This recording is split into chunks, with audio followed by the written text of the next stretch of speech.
Have you ever wanted to have a light, something small that could run on either USB or an internal battery with touch sensor for under $9 a piece, $7 to $9? Well, if you do, this is it. This is one of the many ones you can find like this, in both locally and maybe Dollar General, Dollar Tree, or Poundland. Or I got this one on eBay, and it's pretty much just like you would think it is. It's got a small nickel metal hydride battery inside, a little touch sensor circuit, and it's pretty bright. It's got 18 LEDs. The only thing I had a problem with this fixture was the original connector on it broke off. The original micro USB connector right here snapped off the board. Fortunately enough, I'm kind of a smart person, so I managed to get inside because I wanted to take it apart anyway. It's going to apart pretty easy. It's just a couple screws. And this is the original pigtail it came with. On the end here, but originally it was plugged in with a micro USB on the other end there. I hardwired it into the light so that the USB charger can just be connected in with a USB extension lead, or in the case of if you're using electricity to your laptop, just plug it right into your laptop and charge it that way. This simple little light can be used while it's charging or not, so you don't have to worry about having to unplug the charger to have light. How convenient. Okay? The red LED inside apparently stays on, and so that acts kind of like a nightlight. So when it's on power, you can see it's on because this will glow red right around here because that's where the LED is. And it also makes it easy to find this thing in the dark. It's touch sensitive, so you can just turn it on and off by touch. It's very light, which unfortunately can be a downfall because the fact is it is light, it's very tippy. So you might want to consider, if you're going to go through the effort of opening it up, which comes apart with 4 standard little Phillips screws underneath the little rubber feet, maybe adding some more material inside to give it some more heft, if you really want to. The other thing about this is it's about equivalent to about a 30-watt bulb. It's not like incandescent bulb, that is. It's 5,000 degrees Kelvin, which is the same color temperature as this light over here, over there, my desk, my ceiling, from my studio.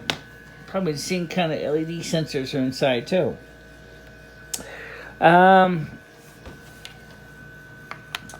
Do I like this light for what I paid for 2 of these? I think it's nice. It does what it's gonna do. Considering the fact that we have a potential hurricane coming up here to Connecticut on the weekend, this is gonna be good because if we lose power, we have light. We won't be sitting in the dark, totally freaking out. We can still power this off a power bank. We can still power this off a solar charger. And this because it's using an internal battery that's a pretty good sized AA nickel metal hydride, will probably power the light for about 4 to 8 hours, depending on which level you're running it at. So that's cool. So, if you want a light like this, of course it is goosenecks. It is all flexible and you can twist it and do all crazy things like that. But the thing is, if you start twisting it around, you are going to find out that the very light base is going to be your biggest Achilles heel, as you can see here. Let me straighten this up here. Because the base is so lightweight, it is very, very tippy. So, if you decided to do what I did, or what I could do, and I might do it anyway, is go in and find some thing that I can put in there, like, lead shot or something that will make this base more heavy. That'll make and because it's translucent, you can kind of see, even in the back of the light, you can even see the little PC board up there in the top where the LEDs are mounted to. Not bad. As I said, the original cord is really short, and if your connector just snapped off without me even really trying to snap it off. So I would say be careful with that. But if it does break off, and if you know somebody who's got adept with the soldering iron, hey, look, I'm legally blind, I fixed it. So you could probably do it yourself too. It's not really impossible.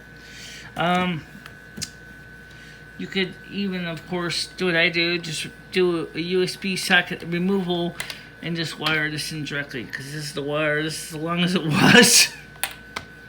It's like 6 inches? Something like that. 6 inches.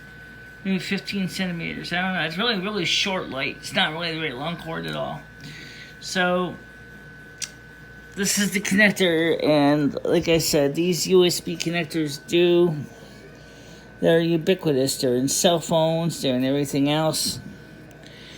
The good news is, at least the charge indicator LED is not electric blue. Okay, that's not one of those blue LEDs, which are insanely bright and really hard to work with. This is using so, yeah, cute little thing that just, you can't fix this. There's nothing wrong with the charge. There's nothing wrong with this part. This part's fine. I could save this for another PC board if I needed to. It is quite serviceable as a parts project. If you need a light to start with, a base, just add some weight to it, maybe some, plaster or something to it. It's going to give it more of a substantial base. There's even room in there for another nickel metal hydride battery inside. You could easily put a second one in there. And so that's something that's a good thing. You can do that. And it's not bad looking. I paid for 2 of them like $15. So about $7 each. They're not bad at all. They're just cheesy. You can get them cheaper, probably local General Dollar Tree, maybe even Poundland in the UK. You don't have to go crazy and buy them on eBay. Or Amazon for that matter. Now, some of you guys might wonder is why don't they have a mains power adapter included in the box? Or why doesn't the simply have a mains power adapter inside the base? Well, the reason they probably didn't put it inside the base is that once they put a mains power adapter inside the light, it's going to immediately mean that they're going to have to go through type acceptance for that country that they're going to export it to. So by not having not having mains power going into the light, they can export it cheaper and cheaply because they can sell it to all countries the same light fixture. So this same light fixture can be used in the UK. This same light fixture can be used in Bangladesh, India, China, and Taiwan. You supply the AC adapter for your country, or your power bank, or even your laptop. So you provide the 5 volts. You made the charger would be specific to your country, and that's why. It keeps it simple. All right, guys, that's it. Thanks for watching. Bye bye.